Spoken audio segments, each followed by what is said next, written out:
Hello student, welcome back to my channel Samrat academy. Student, जितने बच्चे class 10th में और 24 फरवरी को हिंदी का एग्जाम देने वाले हैं उनके लिए वीडियो सबसे ज्यादा इंपॉर्टेंट है। मेरे प्यारों, जो हिंदी का एक ऐसा वायरल पेपर बताने वाला हूं जो कि 24 फरवरी को 100% आपके एग्जाम में बनने वाला है। पूरा का पूरा कोड आप मेरे प्यार को नोट कर लो। 801 डीबी या पूरा का पूरा सोल्यूशन बताने वाला हूं।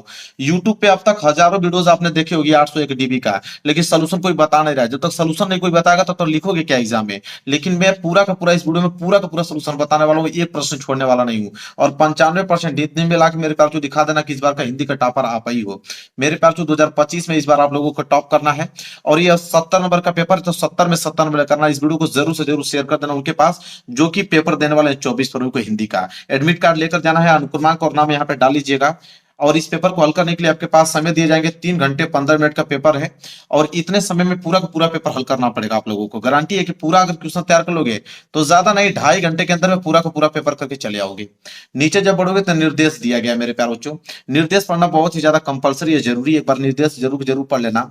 जैसे पहला निर्देश है कि प्रारंभ के 15 मिनट परीक्षार्थियों को प्रश्न पत्र पढ़ने के लिए निर्धारित है। मतलब कि 15 मिनट आपको टाइम दिया जाएगा पढ़ने के लिए और 3 घंटे में इस पेपर को सॉल्व करना होगा। दूसरा है कि प्रश्न पत्र 2 खंडों में, खंड अ तथा खंड ब में विभाजित है। यह पेपर 2 खंडों में बना है। एक तो खंड अ में, दूसरा खंड ब में। 2 खंडों में यह पेपर बना हुआ है। जिसमें से पहले आता है कि प्रश्न पत्र के खंड अ में बहुविकल्पीय प्रश्न रहेंगे, जिसमें सही विकल्प का चयन करके ओएमआर शीट पर नीले अथवा काले बॉल पॉइंट पेन से सही विकल्प वाले गोले को पूर्ण रूप से काला करें। कहने का मतलब है सिंपल कि खंड में आपको बहुविकल्पीय प्रश्न देखने को मिलेगा। कितने? 20 बहुविकल्पीय प्रश्न रहेंगे। उनका उत्तर आपको ओएमआर शीट पे देना होगा। आप नीले पेन का यूज कर सकते हैं, आप काले पेन का यूज कर सकते हैं रगने के लिए, लेकिन पेन आपका बॉल पॉइंट पेन होना चाहिए, जेल वाली पेन नहीं होना चाहिए। बस इतना बात याद रखें आप। आगे बढ़ जाते हैं। चौथा कह रहा है कि खंड अ में बहुविकल्पीय प्रश्न है तो प्रत्येक प्रश्न के लिए 1 अंक निर्धारित है। कहने का मतलब है कि जो बहुविकल्पीय प्रश्न 20 देगा तो उसने बोल रखा है ऑलरेडी कि एक प्रश्न 1 नंबर के लिए दिएगा। मतलब ओवरऑल अगर हम बात करें तो 20 प्रश्न पूछेगा आपसे 20 नंबर के लिए खंड अ में। इसके बाद अगला है कि प्रश्न पत्र के खंड अ के प्रश्न हेतु 1 घंटा तथा खंड ब के प्रश्नों को हल करने हेतु 2 घंटे का समय निर्धारित है। कहने का मतलब कि खंड अ में जो 20 ऑब्जेक्टिव क्वेश्चन पूछेगा उसको हल करने के लिए आपके पास समय कितना रहेंगे? 1 घंटा। मेरे प्यारे बच्चों, 5 मिनट के अंदर में सारे के सारे ऑब्जेक्टिव क्वेश्चन कर डालोगे, क्योंकि पूरा का पूरा सोल्यूशन बताने वाला हूं। बाकी जितना समय बचेगा पूरा का पूरा खंड ब में लगा दीजिएगा हल करने के लिए अच्छे से राइटिंग से। इसके बाद लास्ट निर्देश है कि प्रत्येक प्रश्न के सम्मुख उनके निर्धारित अंक दिए गए हैं। मतलब हर प्रश्न के आगे आपको लिखा हुआ मिलेगा कि वो प्रश्न 1 नंबर का है कि 2 नंबर का है कि 4 नंबर का है कि 6 नंबर का है। जितना भी नंबर का होगा हर एक प्रश्न के आगे लिखा हुआ मिलेगा। तो मेरे प्यारों, जो निर्देश था निर्देश पढ़कर डिटेल में मैंने समझा दिया। पेपर इधर से स्टार्ट, में पेपर आप लोगों को दिखाता हूँ। देखिए मेरे प्यारों, जो पेपर यहाँ से स्टार्ट होता है, सबसे पहले आया है आप लोगों का खंड अ। और खंड अ में सबसे पहले बहुविकल्पीय प्रश्न रहने वाले हैं। मेरे प्यारों, जो देखिए पहला प्रश्न क्या है। पहला प्रश्न ये पूछा, बहुत सिंपल प्रश्न दे रखा है कि चिंतामणि के रचयिता हैं। 1 नंबर के लिए प्रश्न पूछा गया है। तो सबको मालूम है भाई कि चिंतामणि के रचयिता जो है वो आचार्य रामचंद्र शुक्ल जी हैं। कौन है? आचार्य रामचंद्र शुक्ल जी। सी वाला ऑप्शन जो है बिल्कुल राइट आंसर हो जाएगा। इसके बाद अगर हम बात करें दूसरे प्रश्न, दूसरा प्रश्न है कि पंच परमेश्वर कहानी के लेखक हैं। देखिए 1 नंबर के लिए प्रश्न ये भी है। तो पंच परमेश्वर कहानी के लेखक इन चारों ऑप्शनों में से कौन है मेरे प्यारे बच्चों? वह है आपके प्रेमचंद्र जी। कौन है? प्रेमचंद्र जी हैं। पंच परमेश्वर कहानी के लेखक कौन है? मुंशी प्रेमचंद्र जी हैं। चलिए आगे बात करते हैं। प्रश्न नंबर तीसरा देख लीजिए क्या है। प्रश्न नंबर तीसरा है कि जयशंकर प्रसाद का नाटक नहीं है। 1 नंबर के लिए प्रश्न है। तो 4 ऑप्शन दिया है, इसमें से बताना है कि जयशंकर प्रसाद का नाटक कौन नहीं है। सबको मालूम है कि लहरों के राजहंस, लहरों के राजहंस। बाकी ध्रुव स्वामिनी, चंद्रगुप्त, स्कंद गुप्त, ये तीनों जो है जयशंकर प्रसाद का नाटक है। लहरों के राजहंस जो है वो जयशंकर प्रसाद का नाटक नहीं है, इसलिए सी वाला ऑप्शन जो है बिल्कुल राइट आंसर हो जाएगा। चलिए आगे बढ़ते हैं। क्वेश्चन नंबर 4 देखिए क्या पूछा है। क्वेश्चन नंबर 4 दिया है कि शेखर एक जीवनी उपन्यास के लेखक हैं। 1 नंबर के लिए प्रश्न है। कह रहा है कि शेखर एक जीवनी है, उस उपन्यास के लेखक कौन है? तो शेखर एक जीवनी उपन्यास के लेखक इन चारों ऑप्शन में से कौन है? वह है आपके अज्ञेय जी। कौन है? अज्ञेय जी हैं। मतलब डी वाला ऑप्शन जो है बिल्कुल राइट आंसर हो जाएगा। आगे बढ़ते हैं। प्रश्न नंबर 5वां देखिए क्या है। कह रहा है कि अपनी खबर आत्मकथा है। 1 नंबर के लिए प्रश्न है। तो अपनी खबर आत्मकथा इन चारों ऑप्शनों में से कौन है मेरे प्यारे बच्चों? तो ऑप्शन नंबर पहला पांडे बेचन शर्मा उग्र। ठीक है, पांडे बेचन शर्मा उग्र की है अपनी खबर आत्मकथा। आगे बात करते हैं प्रश्न नंबर 6 की तरफ। देखिए क्या है। कह रहा है कि भूषण किस युग के कवि हैं? 1 नंबर के लिए प्रश्न है। तो भूषण किस युग के कवि हैं? वह है आपके रीतिकाल के। रीतिकाल मतलब बी वाला ऑप्शन जो है बिल्कुल राइट आंसर हो जाएगा। रीतिकाल के कवि है भूषण जी।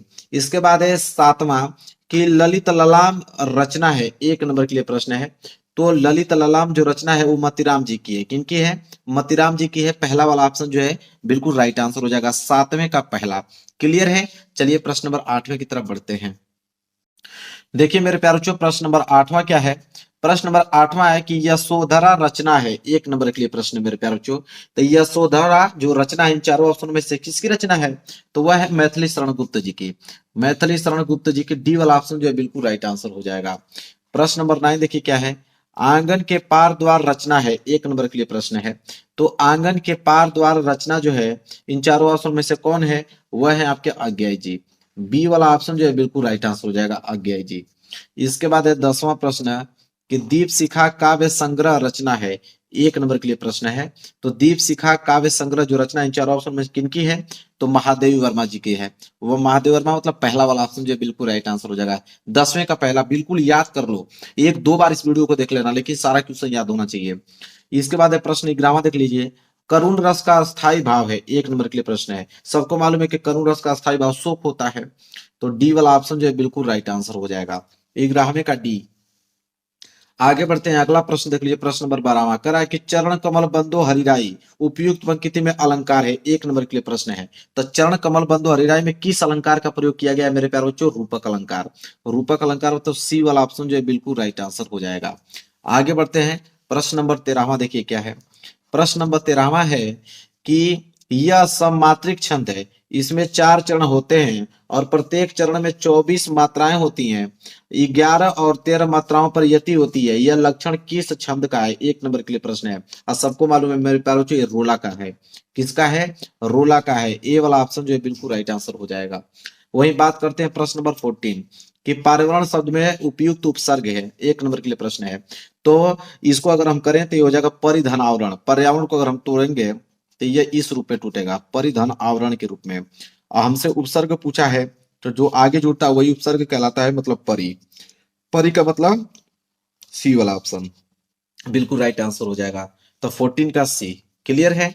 चलिए आगे बढ़ते हैं क्वेश्चन नंबर 15 की तरफ। देखिए मेरे प्यारे बच्चों, क्वेश्चन नंबर 15 क्या है? 15वां प्रश्न क्या है? कह रहा है कि महानता शब्द में किस प्रत्यय का प्रयोग हुआ है? 1 नंबर के लिए प्रश्न है मेरे प्यारे बच्चों। तो देखिए अगर इसको हम तोड़ेंगे तो ये हो जाएगा महान प्लस ता के रूप में टूटेगा। तो उपसर्ग का मतलब होता है जो आगे जुड़ता है, और प्रत्यय का मतलब होता है जो लास्ट में जुड़ता है। तो प्रत्यय हमसे पूछा मतलब ता, मतलब बी वाला ऑप्शन जो है बिल्कुल राइट आंसर हो जाएगा।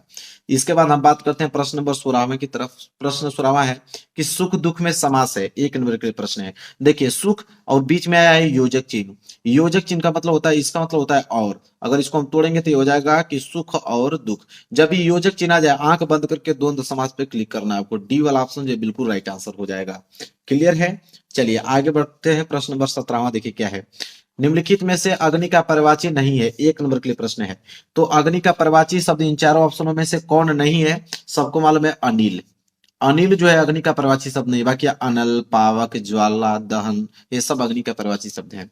आगे बात करते हैं, प्रश्न नंबर 18वां क्या है? अध्यापक द्वारा कक्षा का जायजा लिया, वाक्य में प्रयुक्त वाच्य है। ठीक है, तो अध्यापक द्वारा कक्षा का जायजा लिया गया, तो इसमें बताना है कि वाच्य कौन है। वाक्य में प्रयुक्त वाच्य पूछा है मेरे प्यारे बच्चों। तो इसमें जो है मेरे प्यारे बच्चों वो कर्म वाच्य है। बी वाला ऑप्शन जो है बिल्कुल राइट आंसर हो जाएगा, 18वें का। बात करते हैं प्रश्न नंबर 19, यह मेरा पसंदीदा रेस्तरा है। ठीक है, तो यह मेरा पसंदीदा रेस्तरा है। तो यह मेरा पसंदीदा रेस्तरा, अब यह के नीचे अंडरलाइन किया गया। अब बताना कि यह जो है वह है क्या? तो मेरे प्यार जो यह जो है वह सर्वनाम, निश्चयवाचक, पुल्लिंग और एक वचन है। तो बी वाला ऑप्शन जो है बिल्कुल राइट आंसर हो जाएगा, 19वें का बी। बात करते हैं लास्ट प्रश्न 20वें की तरफ।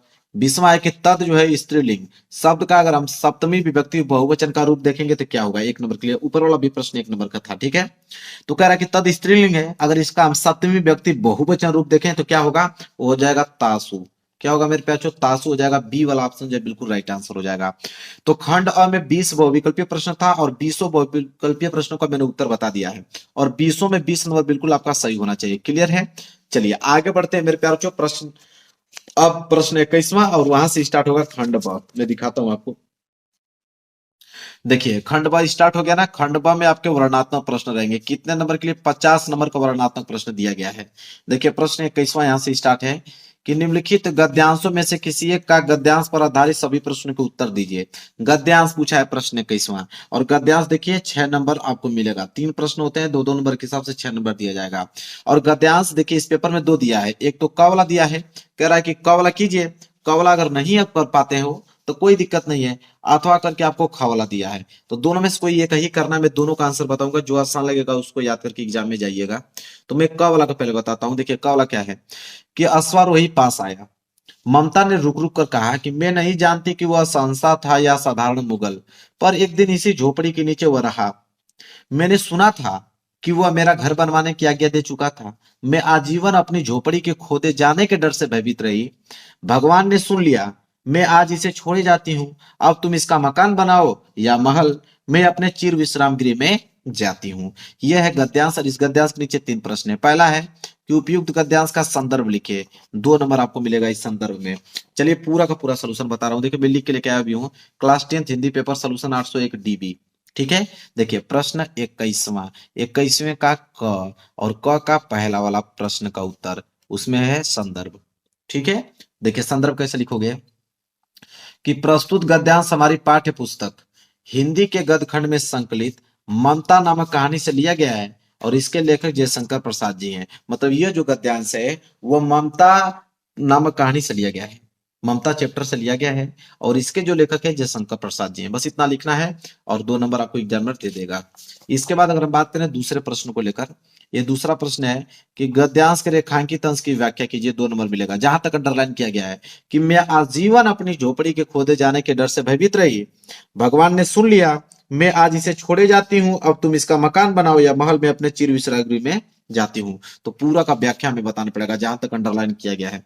तो देखिए व्याख्या लिखेंगे कि प्रस्तुत गद्यांश में लेखक जयशंकर प्रसाद जी कहते हैं, क्या कहते हैं कि जब घुड़सवार ममता के पास आकर रुका तो ममता ने उस घुड़सवार से बताया कि मैं यह नहीं जानती कि वह व्यक्ति कौन था, लेकिन मैंने सुना था कि वह व्यक्ति अपने अधिकारियों को यह आदेश दे रहा था, यह होगा दे रहा था, कि झोपड़ी को तोड़कर एक अच्छा सा मकान बनवा दिया जाए। मैंने जिस दिन से उसकी यह बात सुनी थी तब से अपनी झोपड़ी के टूटने के डर से भयभीत रही। जिस झोपड़ी में मैंने अपने जीवन के इतने बरस गुजारे हैं वह न जाने कब टूट जाएगी और मैं बेघर हो जाऊंगी, किंतु ईश्वर ने मेरी प्रार्थना सुन ली और अब तक मेरी झोपड़ी सुरक्षित रही। अब जबकि मेरी मृत्यु निकट है और मैं अपनी झोपड़ी को छोड़कर ईश्वर के शरण में जा रही हूं, तब यहां चाहे मकान बनाओ या महल।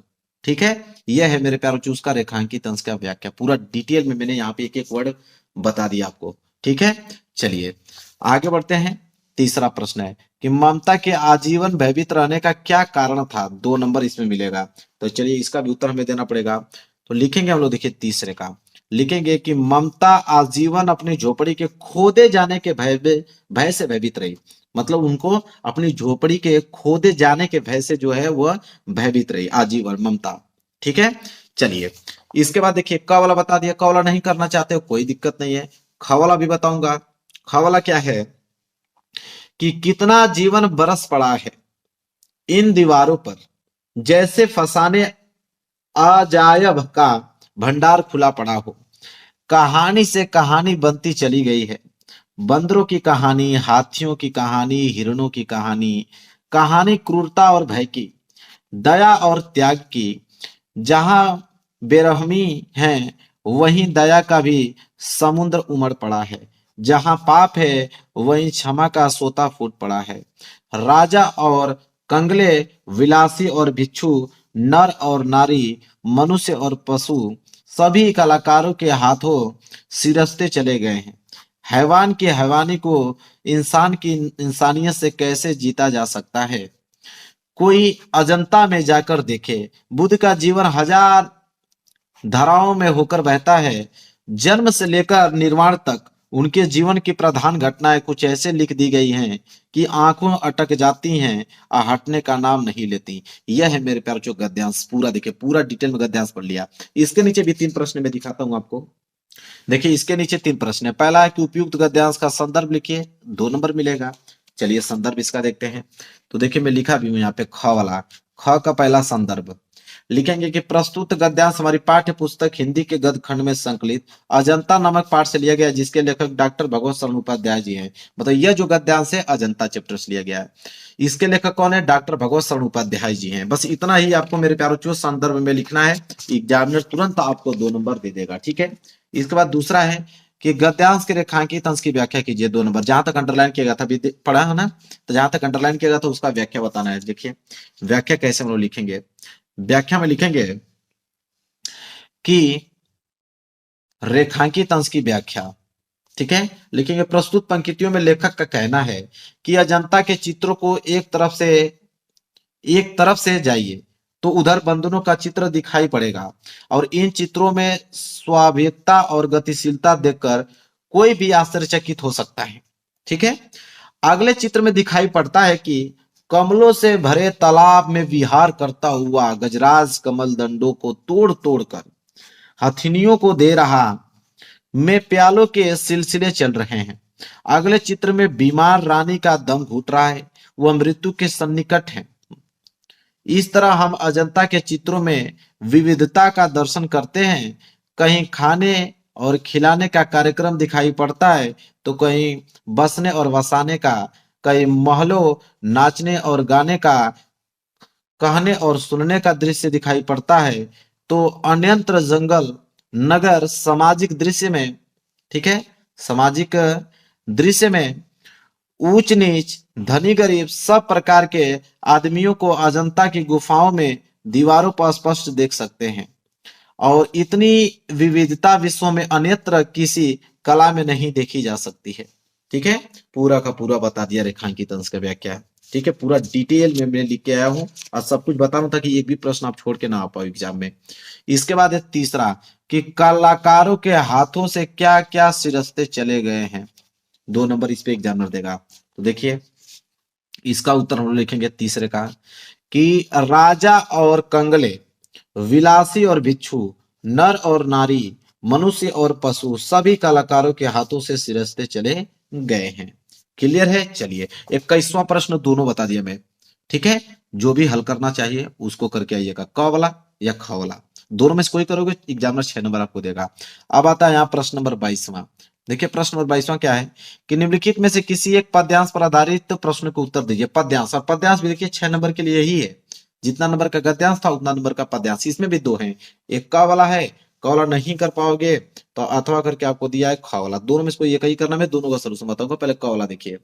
क वाला है कि पुरते निकसी रघुबीर बधु, धरी धीर दय मग में डग दे, झलकी भरी भाल कनी जलकी, पुट सूखी गए मधुराधर बे, फिर बुझती है चलनो, अब केतिक पर्ण कुटी हरियो कित है, तिय की लखी आतुरता पिय की, अखिया अति चारु चली जल चुए।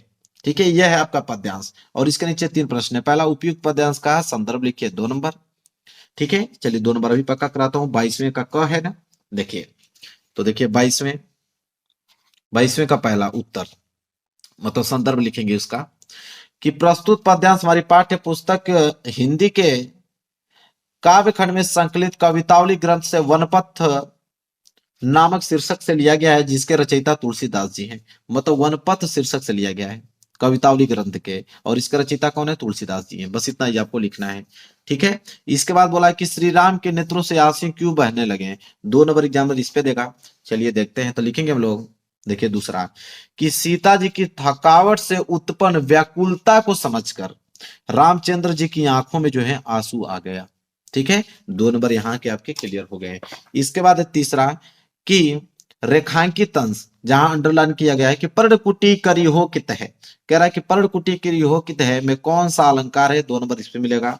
तो इसमें जो अलंकार है मेरे प्यारे बच्चों, अनुप्रास अलंकार का प्रयोग किया गया, अनुप्रास अलंकार। तो 2 नंबर यहां से क्लियर हो गया। अगर ये नहीं कर पाते हो कोई दिक्कत नहीं, अथवा वाला देखिए, ये वाला नहीं कर पाओगे तो अथवा वाला कर लेना। अथवा वाला क्या है, चलिए, कि मेवाड़ केसरी देख रहा, केवल लड़का न तमाशा था, वह दौड़ दौड़ कर करता था रण, वह मान रक्त का प्यासा था, चढ़कर चेतक पर घूम घूम करता सेना रखवाली था, ले महामृत्यु को साथ साथ मानो प्रत्यक्ष कपाली था। ठीक है, यह है मेरे प्यारो चो। इसके नीचे भी 3 प्रश्न हैं। पहला कि उपयुक्त पद्यांश का संदर्भ लिखिए, 2 नंबर आपको मिलेगा। ठीक है, तो अथवा का ख वाला है, तो देखिए अथवा का मेरे प्यारो चो, और यहाँ पे है ख, और ख का उत्तर पहला संदर्भ लिखेंगे हम लोग कि प्रस्तुत पद्यांश हमारी पाठ्य पुस्तक हिंदी के काव्य खंड में संकलित कविता हल्दी घाटी से अवतरित है, और इसके रचयिता श्री श्याम नारायण पांडे जी हैं। मतलब हल्दी घाटी से अवतरित है ये कविता। ठीक है, और इसके जो रचयिता हैं श्याम नारायण पांडे जी हैं। ठीक है, इतना ही आपको लिखना है।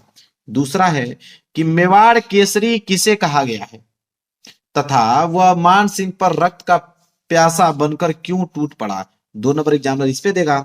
तो चलिए इसका भी हम लोग उत्तर लिखेंगे कि मेवाड़ केसरी अर्थात महाराणा प्रताप केवल हल्दी घाटी के भीषण युद्ध का तमाशा नहीं देख रहे थे, अपितु वह दौड़ दौड़ कर युद्ध भी कर रहे थे।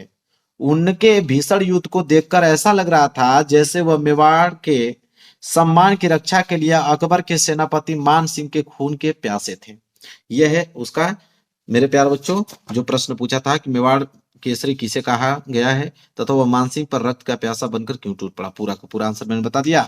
फिर रेखांकित अंश में प्रयुक्त अलंकार का नाम लिखिए, मतलब कि ले महामृत्यु को साथ साथ मानो प्रत्यक्ष कपाली था, मतलब इसमें किस अलंकार का प्रयोग किया गया है।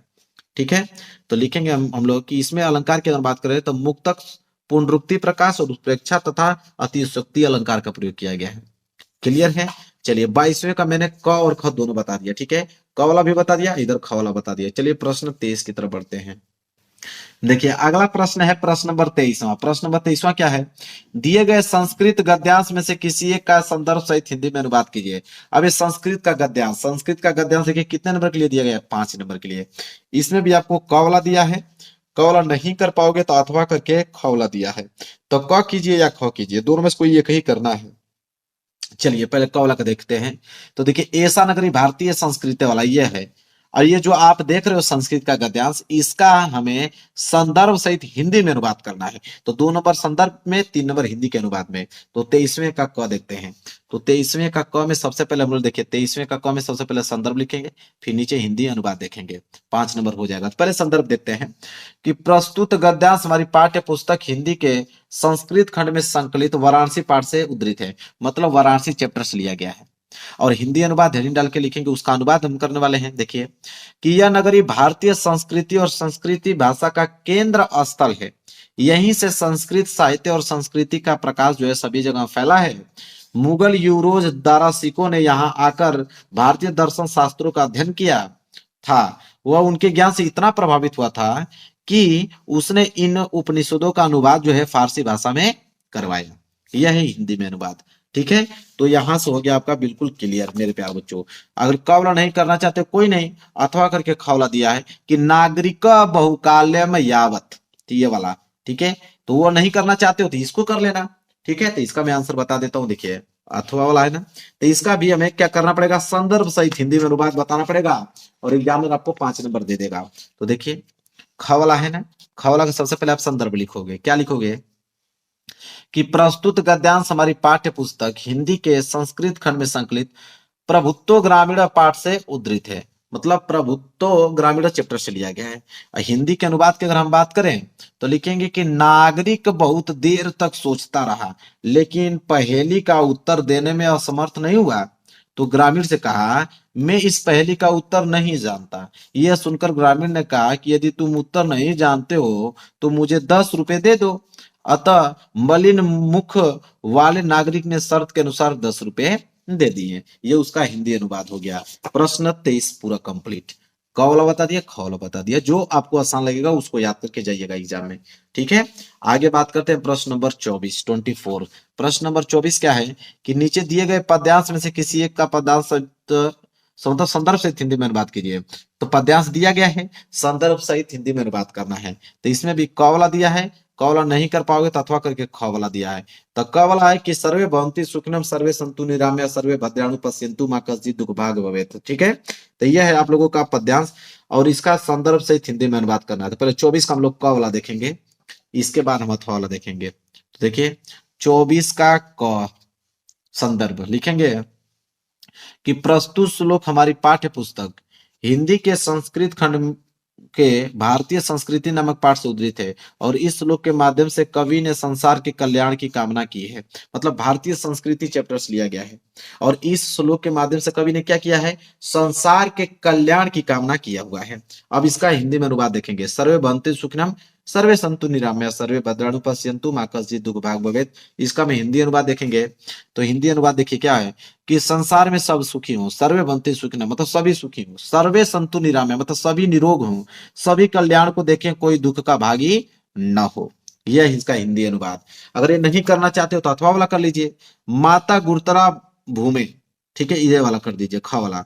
तो मैं बता देता हूँ इसका भी संदर्भ सहित हिंदी में अनुवाद, इसका भी संदर्भ सहित हिंदी में अनुवाद बता देता हूँ। दोनों में से जो आपको आसान लगेगा उसको याद करके जाइएगा। देखिए अथवा वाला, अथवा का ख सबसे पहले हम लोग देखेंगे संदर्भ, लिखेंगे कि प्रस्तुत श्लोक हमारी पाठ्य पुस्तक हिंदी के संस्कृत भाग के जीवन सूत्राणु नामक पाठ से उत्तरित है। मतलब जीवन सूत्राणु चैप्टर्स लिया गया, सिंपल। इसके बाद इसका हिंदी अनुवाद हम देखेंगे तो लिखेंगे कि माता पृथ्वी से भी अधिक भारी है, पिता आकाश से भी अधिक ऊंचा है, मन वायु से भी अधिक शीघ्र चलने वाला है, जिनको मतलब तिनको से भी बहुत अधिक चिंता है। यह उसका हिंदी अनुवाद देख लिया आपके सामने, पूरा नोट कर लीजिए। क्लियर है मेरे प्यारो बच्चों? चलिए आगे बढ़ते हैं। प्रश्न नंबर 24वां क्लियर हो गया। प्रश्न नंबर 25वें की तरफ देखिए, अगला है प्रश्न नंबर 25वां। प्रश्न नंबर 25वां क्या है कि अपने पठित खंड काव्य के आधार पर निम्नलिखित प्रश्नों में से किसी एक प्रश्न का उत्तर दीजिए। अब ये खंड काव्य आ गया। खंड काव्य देखिए 3 नंबर के लिए दिया गया है। अब खंड काव्य मेरे प्यारो बच्चों जो है वो जिला वाइज आता है और जिला वाइज ही आपको करना है कि आपके डिस्ट्रिक्ट में जो पूछा जाता है वही करना होगा।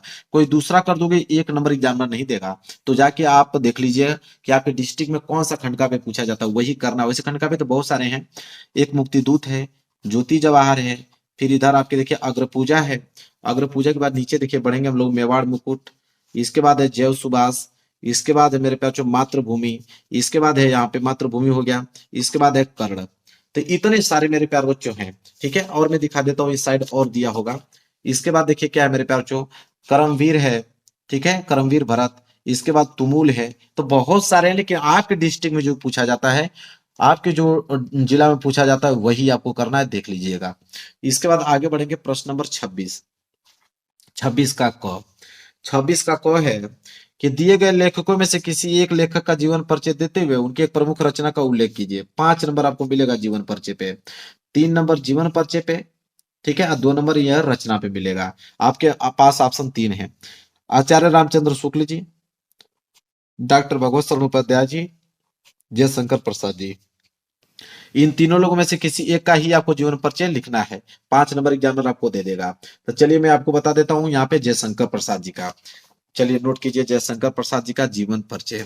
तो देखिए कैसे लिखोगे, देखिए 26 का क हेडिंग डालोगे जीवन परिचय, लिखोगे कि हिंदी साहित्य के महान कवि, नाटककार, कहानीकार एवं निबंधकार श्री जयशंकर प्रसाद जी का जन्म जो है 1889 ईस्वी में काशी के प्रसिद्ध सुगनी साहू परिवार में हुआ था। इनके पिता बाबू देवी प्रसाद काशी के प्रतिष्ठित और धनाय व्यक्ति थे, मतलब कि बहुत ज्यादा इनके पास धन था, ठीक है। इनकी प्रारंभिक शिक्षा घर पर ही हुई तथा स्वाध्याय से ही उन्होंने अंग्रेजी, संस्कृत, उर्दू, फारसी का श्रेष्ठ ज्ञान प्राप्त किया और साथ ही वेद, पुराण, इतिहास, दर्शन आदि का भी गहन अध्ययन किया।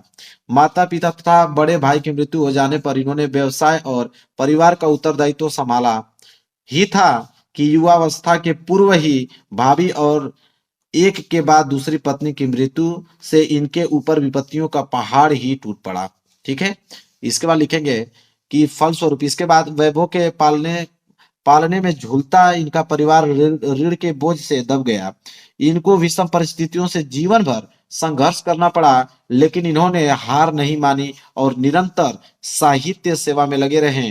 क्रमशः प्रसाद जी का शरीर चिंताओं से जर्जर होता गया अंत में ये क्षय रोग से ग्रस्त हो गए और 14 नवंबर सन 1937 ईस्वी को केवल 48 वर्ष की आयु में हिंदी साहित्यकाश में रिक्तता उत्पन्न करते हुए उन्होंने इस संसार से क्या किया, विदा ले ली। ठीक है, उनकी रचनाएं अगर हम बात करें तो ध्रुव स्वामिनी, कामना, जय राजश्री, जन्मेजय का नागे, स्कंदगुप्त, अजातशत्रु की इंपोर्टेंट रचनाएं हैं। बस ऐसे लिखना है, 5 नंबर एग्जाम आपको दे देगा। क्लियर है मेरे प्यारे बच्चों? चलिए आगे बढ़ते हैं, अगला प्रश्न देखते हैं। अगला प्रश्न है 26 का ख। देखिए 26 का ख क्या है। 26 का ख कि दिए गए कवियों में से किसी एक कवि का जीवन परिचय देते हुए उनके एक प्रमुख रचना का उल्लेख कीजिए। अभी कवि का जीवन परिचय है, 5 नंबर इस पे भी मिलेगा, 3 नंबर जीवन परिचय पे, 2 नंबर रचना पे। और आपके पास ऑप्शन 4 है, गोस्वामी तुलसीदास, रसखान जी, सुमित्रानंद पंत, मैथिली शरण गुप्त जी हैं। ठीक है, तो मैं यहाँ मेरे प्यार जो मैथिली शरण गुप्त जी का मैं आप लोगों को बता देता हूँ जीवन परिचय। देखिए नोट कीजिए मैथिली शरण गुप्त जी का जीवन परिचय। तो ख वाला लिखिए, जीवन पर शेडिंग डाल के लिखिएगा कि राष्ट्र कवि मैथिली शरण गुप्त हिंदी काव्य जगत के अनुपम रत्न हैं। इनका जन्म सन 1886 ईस्वी में चिरगांव मतलब झांसी में हुआ था। इनके पिता सेठ रामचरण गुप्त बड़े ही धार्मिक, काव्य प्रेमी और निष्ठावान व्यक्ति थे। पिताजी के संस्कार पुत्र को पूरी तरह प्राप्त थे। बाल्यावस्था में ही एक छप्पे की रचना कर इन्होंने अपने पिता से सुक कवि होने का आशीर्वाद प्राप्त किया था।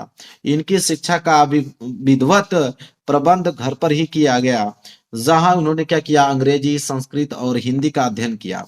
इनकी आरंभिक रचनाएं जो हैं कलकत्ता में, वर्तमान में उन्हें हम कोलकाता कहते हैं, से प्रकाशित होने वाले वैश्य प्रकारक पत्र में छपती थी। आचार्य महावीर प्रसाद द्विवेदी के संपर्क में आने के बाद इनकी प्रतिभा जो है प्रस्फुटित हुई और इनकी रचनाएं सरस्वती में जो है वो छपने लगी। साकेत महाकाव्य के सृजन पर इनको हिंदी साहित्य सम्मेलन द्वारा मंगला प्रसाद पारितोषिक से सम्मानित किया गया और इनकी साहित्य उपलब्धियों के कारण ही आगरा तथा इलाहाबाद विश्वविद्यालय द्वारा इनको डीलिट की मानद उपाधि से विभूषित किया गया था और इनकी साहित्य सेवा के कारण ही भारत सरकार इन्हें पद्म भूषण से सम्मानित किया था। यह राज्यसभा के लिए 2 बार मनोनीत किए गए। जीवन के अंतिम समय तक यह साहित्य सृजन करते रहे और सरस्वती का यह महान साधक 12 दिसंबर 1964 ईस्वी को पंच तत्वों में विलीन हो गया। ठीक है, रचनाएं भारत भारती, रंग में भंग, पंचवटी, 3 लिख दीजिएगा, आपको नंबर मिल जाएगा पूरा का पूरा। ठीक है, क्लियर है मेरे प्यारे बच्चों? चलिए आगे बढ़ते हैं, अगला प्रश्न देखते हैं। प्रश्न नंबर क्या है अगला? 27वां। देखिए प्रश्न नंबर 27वां क्या है। तो प्रश्न नंबर 27 है कि अपनी पाठ्य पुस्तक में से कंठस्थ कोई एक श्लोक लिखिए जो इस प्रश्न पत्र में न आया हो। 2 नंबर आपको मिलेगा। एक श्लोक ऐसा लिखना है जो इस पेपर में न आया हो। तो मैं एक श्लोक आपको बता देता हूँ, देखिए नोट कर लीजिए। ये है आपका श्लोक। ठीक है, 2 लाइन का है, 2 लाइन का श्लोक उतार दीजिए, एग्जामिनर आपको 2 नंबर दे देगा। ठीक है मेरे प्यारे बच्चों, आगे बढ़ते हैं प्रश्न नंबर 28वां की तरफ। क्या है कि निम्नलिखित में से किन्हीं 2 प्रश्नों के उत्तर संस्कृत में दीजिए। 2 नंबर एग्जामिनर देगा आपको। 4 प्रश्न हैं, इन चारों प्रश्नों में से किन्हीं 2 ही प्रश्नों का उत्तर देना है। ठीक है, तो मैं पहले का, दूसरे का, तीसरे का 3 बता देता हूं, 2 ही आपको देना है। तो जो आसान लगेगा उसको कर लीजिएगा। देखिए पहले वाला का है, ये दूसरे वाला का है, ये तीसरे वाला का है। वीरा वीरेन पूजते, पदेन वीणा पत्र दूर में आती, चंद्रशेखर प्रसिद्ध क्रांतिकार देशभक्त च आसित। तीनों का तीनों मैंने बता दिया और नोट के लिए 2 ही करना होगा, 2 ही आपको एग्जाम में करना पड़ेगा। ठीक है, इसके बाद मेरे पास जो प्रश्न नंबर 28 क्लियर हो गया। अब है प्रश्न नंबर 29वां कि निम्नलिखित में से किसी एक विषय पर निबंध लिखिए। 7 नंबर आपको मिलेगा मेरे प्यारे बच्चों। ठीक है, तो यहाँ पे देश प्रेम है, आतंकवाद की समस्या और समाधान, प्रदूषण और मानव जीवन, आजादी का अमृत महोत्सव। 4 आपके पास ऑप्शन है। मैं देश प्रेम पे आप लोगों को निबंध बता देता हूँ कैसे लिखना है। 7 नंबर आप लोगों को अभी क्लियर कराता हूँ। देखिए देश प्रेम पर निबंध, सबसे पहले रूपरेखा हेडिंग डालोगे। रूपरेखा में लिखोगे प्रस्तावना, स्वदेश का अर्थ, स्वदेश प्रेम का वास्तविक स्वरूप, चौथा है स्वदेश प्रेम के उदाहरण और 5वां है उपसंहार। 5 हेडिंग डाल के आपको लिखना है। तो पहला हेडिंग डालेंगे आप प्रस्तावना। लिखोगे प्रस्तावना में कि यहाँ पे कि माता और जन्मभूमि की गरिमा स्वर्ग से बढ़कर है। जिस धरती की गोद में हमारे शरीर का पालन पोषण हुआ है उसके प्रति लगाव होना स्वाभाविक है। अपने देश के लिए हमें कुछ न कुछ त्याग अवश्य करना चाहिए। सच्चा सुख तो उसी मनुष्य को मिलता है जिसके हृदय में देश का प्रेम सागर लहराया करता है। यह प्रस्तावना में लिखना है। इसके बाद स्वदेश प्रेम का अर्थ हेडिंग डाल के लिखना है इसमें कि स्वदेश प्रेम से तात्पर्य देश के लिए मर मिटना ही नहीं बल्कि अपनी सेवा द्वारा देश की आर्थिक, सामाजिक, सांस्कृतिक आदि विभिन्न पक्षों का विकास करना भी है। इसे प्रत्येक कार्य जिससे स्वदेश का हित होता है स्वदेश प्रेम का प्रतीक है। जो व्यक्ति जिस पद पर है यदि वह वहां पर देश के हित का काम करे तो देश उन्नति भी होगा। ठीक है, इसके बाद हम लोग हेडिंग डालेंगे स्वदेश प्रेम का वास्तविक स्वरूप। लिखेंगे स्वदेश प्रेम हमें अपने देश को आगे बढ़ाने तथा दूसरे देशों से अपनी रक्षा करने के लिए दाल का काम करता है। ठीक है, वह हमें त्याग एवं बलिदान का पाठ पढ़ाता है।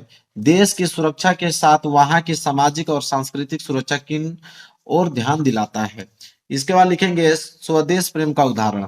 सीमा पर सैनिकों का शहीद होना स्वदेश प्रेम का उदाहरण है। खेत में काम करते हुए देश की खाद्यान्न व्यवस्था को उच्च बनाए रखना किसानों का स्वदेश प्रेम है। अपने देश की आजादी को बरकरार रखने में मदद करना स्वदेश प्रेम है। एक साहित्यकार द्वारा अपनी रचनाओं द्वारा लोगों में साहस भरना स्वदेश प्रेम का उदाहरण है। लास्ट हेडिंग रहेगी हमारा उपसंहार, और उपसंहार में हम लोग लिखेंगे कि आज हमारे देश में स्वतंत्र हैं। सदियों गुलामी के बाद हमें आजादी मिली है। हमें इस आजादी को अपने आने वाले पीढ़ियों के लिए सुख और समृद्धि का स्रोत बनाना चाहिए। यह तभी संभव है जब प्रत्येक नागरिक में स्वदेश प्रेम की भावना जाए जिससे हम आजाद सदियों तक रह सके। क्लियर है मेरे प्यारे बच्चों? चलिए आगे बढ़ते हैं। 30वां प्रश्न देखिए क्या है। 30वां है कि रेलवे के महाप्रबंधक को एक शिकायती पत्र लिखिए जिसमें टिकट निरीक्षक द्वारा किए गए अभद्र व्यवहार का उल्लेख हो। ये नहीं करना चाहते हो तो अथवा करके दिया है कि राज्य परिवहन निगम के मुख्य प्रबंधक को बस चालक के अप्रशंसनीय व्यवहार का उल्लेख करते हुए शिकायती पत्र लिखिए। तो चलिए मेरे प्यारे बच्चों मैं बता देता हूं आप लोगों को कि राज्य परिवहन निगम के मुख्य प्रबंधक को बस चालक के अप्रशंसनीय व्यवहार का उल्लेख करते हुए शिकायती पत्र। ठीक है, तो चलिए देखिए नोट कीजिए कैसे लिखेंगे हम लोग। यहाँ पे सबसे पहले लिखेंगे हम लोग कि मुख्य प्रबंधक दिनांक डाल लीजिएगा। यहाँ पे लिखेंगे कि सेवा में मुख्य प्रबंधक राज्य परिवहन निगम। विषय, फिर विषय लिखेंगे कि किसके बारे में हम लोग लिख रहे हैं, तो लिखेंगे बस चालक के अप्रशंसनीय व्यवहार के संबंध में। ठीक है, इसके बाद हम डालेंगे महोदय या महोदय आप डाल सकते हो। कामा लगाने के बाद लिखेंगे हम लोग यहाँ पे कि मैं, ठीक है, मैं और आपका नाम यहाँ पे होना चाहिए। ठीक है, फिर आपका पता होना चाहिए कि मैं मतलब मैं, मेरा नाम जो है आप लिख दीजिएगा, आपका पता जो है, फिर का निवासी हूं। मैं आपको सूचित करना चाहता हूं कि हाल ही में, आप यहाँ पे डेट लिख दीजिएगा। इतना को बस संख्या, यहाँ पे कोई बस संख्या लिख दीजिएगा। बस संख्या में यात्रा की थी और इस यात्रा के दौरान बस चालक ने यात्रियों के साथ अत्यंत असभ्य व्यवहार किया। उन्होंने यात्रियों को उचित तरीके से नहीं समझाया और समय पर बस नहीं चलाई। मैं आपसे निवेदन करता हूं कि इस मामले की जांच की जाए और उचित कार्रवाई की जाए। ठीक है, और यहाँ पे आपका नाम होना चाहिए और आपका संपर्क नंबर होना चाहिए। तो नंबर नहीं लिखना है आप लोगों को, यहाँ पे 9648 कुछ ऐसे लिख कर जो भी है, फिर यहाँ पे XXXX बना दीजिएगा। ठीक है, और आपका नाम यहाँ पे मेरे प्यारे XYZ लिख दीजिएगा। हिंदी का है तो क ख ग लिख दीजिएगा। क्लियर है? चलिए, तो पूरा का पूरा सोल्यूशन मेरे प्यारे बच्चों मैं आप लोगों को बता दिया इसका, और ये पेपर हो गया यहाँ पे पूरा का पूरा समाप्त। 801 DB इसको तैयार कर लीजिए मेरे प्यारे बच्चों। गारंटी ये पेपर आने वाला है, पूरा 70 में 70 नंबर लेकर आओगे। वीडियो को लाइक कर देना, चैनल पर नए हो तो चैनल को जरूर सब्सक्राइब कर लेना। मिलेंगे एक प्यारे से नेक्स्ट वीडियो में, तब तक के लिए धन्यवाद।